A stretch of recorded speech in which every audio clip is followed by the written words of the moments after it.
Hi friends, ఎలా ఉన్నారు? Welcome to Telugu Geeks. ఈరోజు మనం జీఎస్టీ గురించి తెలుసుకుందాం. అసలు జీఎస్టీ గురించి తెలుసుకోవాలంటే ముందు మనకి ట్యాక్స్ అంటే ఏంటో తెలియాలి. ట్యాక్స్ అంటే మనం గవర్నమెంట్కి కట్టే డబ్బులు. అలా కట్టిన డబ్బుల్ని గవర్నమెంట్ తిరిగి మన కోసం ఖర్చు పెడుతుంది. అసలు ఈ ట్యాక్స్ అనేది మనం ఎందుకు కట్టాలి?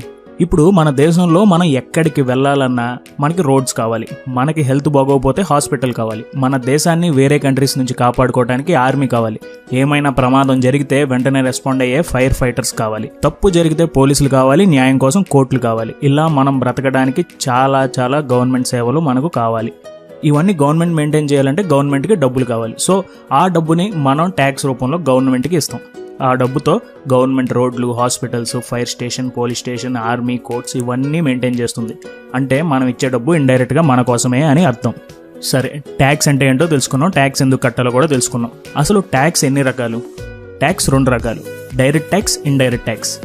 డైరెక్ట్ ట్యాక్స్ అంటే మనం డైరెక్ట్గా గవర్నమెంట్కి కట్టే tax. For example income tax, corporate tax, property tax, ఇలా అనమాట. డైరెక్ట్ ట్యాక్స్ అనేది ఎంత సంపాదిస్తే అంత ఎక్కువ కట్టాలి. ఇప్పుడు నెలకి 1,00,000 సంపాదించేవాడు కొంచెం ఎక్కువ ట్యాక్స్ కడతాడు, 10,000 సంపాదించేవాడు కొంచెం తక్కువ ట్యాక్స్ కడతాడు. అలాగే ప్రాపర్టీ ఎక్కువ కొనేవాడు ఎక్కువ ట్యాక్స్ కడతాడు, తక్కువ కొనేవాడు తక్కువ ట్యాక్స్ కడతాడు. సో డైరెక్ట్ ట్యాక్స్ అనేది మన సామర్థ్యం మీద ఆధారపడి ఉంటుంది. ఇండైరెక్ట్ ట్యాక్స్ అంటే మనం ఏమైనా వస్తువు కొన్నా, ఏమైనా సర్వీస్ యూజ్ చేసినా కట్టే ట్యాక్స్. ఇది మనం ఒక ఐటమ్ కొన్నప్పుడు దాని మీద వ్యాట్ అని, లేకపోతే మనం ఏమైనా రెస్టారెంట్లో తిన్నప్పుడు సర్వీస్ ట్యాక్స్ అని కడుతూ ఉంటాం. ఇది డైరెక్ట్గా గవర్నమెంట్కి ఇవ్వం, బట్ లాస్ట్కి ఇది గవర్నమెంట్కే వెళ్తుంది. ఇండైరెక్ట్ ట్యాక్స్లో చాలా ట్యాక్స్లు ఉన్నాయి. అందులో కొన్ని ఏంటంటే service tax, VAT, excise duty, additional duty, entertainment tax, sales tax, luxury tax, ఇలా చాలా రకాలు ఉన్నాయి. ఇప్పుడు మన కథలో మెయిన్ హీరో జీఎస్టీ దగ్గరికి వద్దాం. జీఎస్టీ అంటే గూడ్స్ అండ్ సర్వీస్ ట్యాక్స్. అంటే ఏ ట్యాక్స్ అయినా గూడ్స్ అండ్ సర్వీస్ కి రిలేట్ అయ్యి ఉంటే అవన్నీ జీఎస్టీ అండర్లోకి వస్తాయి. జీఎస్టీ అనేది ఇండైరెక్ట్ ట్యాక్సెస్ మొత్తాన్ని రీప్లేస్ చేస్తుంది. అసలు జీఎస్టీ ఎలా పనిచేస్తుందో తెలియాలంటే మనం ముందు మన ట్యాక్స్ సిస్టమ్ గురించి తెలుసుకోవాలి. మనకి ప్రతి బిజినెస్ లో ఒక మ్యానుఫ్యాక్చరర్, డిస్ట్రిబ్యూటర్, రిటైలర్, కన్జ్యూమర్లు ఉంటారు. ఇప్పుడు ప్రస్తుతం గవర్నమెంట్ ట్యాక్స్ 10% అనుకుందాం. మ్యానుఫ్యాక్చరర్ 50 రూపీస్కి రా మెటీరియల్ తెచ్చుకుని ఇంకో 50 రూపీస్ ఖర్చు పెట్టి ఒక సైకిల్ తయారు చేశాడు అనుకుందాం.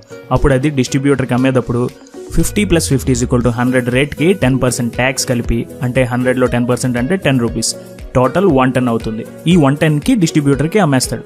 ఇప్పుడు ఈ సైకిల్ని తీసుకువెళ్ళిన డిస్ట్రిబ్యూటర్ ఇంకో 20 రూపాయల లాభం వేసుకుని దానికి మళ్ళీ 10% ట్యాక్స్ కలిపి 130 + 13 = 143కి రిటైలర్కి అమ్మేస్తాడు. అలా రిటైలర్ దగ్గరికి వెళ్ళిన సైకిల్కి మళ్ళీ రిటైలర్ ఇంకో 20 రూపాయల ప్రాఫిట్ మార్జిన్ వేసుకుని దాంట్లో మళ్ళీ 10% ట్యాక్స్ వేసి 163 + 16.3 = 179.3కి కన్జ్యూమర్కి అమ్మేస్తాడు. ఇది ప్రస్తుతం మన ఇండియాలో జరుగుతున్న ట్యాక్స్ సిస్టమ్. ఇక్కడ మనం చూస్తే ట్యాక్స్ అనేది ప్రతి దశలోనూ యాడ్ అవుతుంది. దీన్నే క్యాస్కేడింగ్ ట్యాక్స్ అంటారు. ఈ క్యాస్కేడింగ్ ట్యాక్స్ వల్ల ప్రతి ఒక్కరూ ప్రతి దశలో ఆల్రెడీ కట్టిన ట్యాక్స్ మీద మళ్ళీ ట్యాక్స్ కడుతున్నారు. జీఎస్టీ దీనికి కళ్ళెం వేస్తుంది.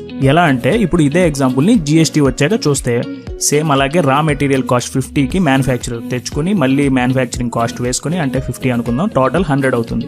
ఇప్పుడు దీంట్లో జీఎస్టీ కూడా 10% అనుకుందాం. కానీ జీఎస్టీ ఓన్లీ అతని మ్యానుఫ్యాక్చరింగ్ కాస్ట్ మీదే పడుతుంది. అప్పుడు 50లో 10% అంటే 5 రూపీస్. సో ఇప్పుడు టోటల్ వాల్యూ వచ్చి 100 + 5 = 105కి డిస్ట్రిబ్యూటర్కి అమ్మేస్తాడు. డిస్ట్రిబ్యూటర్ 105కి సైకిల్ని కొనుక్కుని 105 + 20 అతని ప్రాఫిట్ మార్జిన్ వేసుకుని 125కి ఇప్పుడు మళ్ళీ 10% జీఎస్టీ తన ప్రాఫిట్ మార్జిన్లో పడుతుంది. అంటే 20 రూపీస్లో 10% అంటే 2 రూపీస్.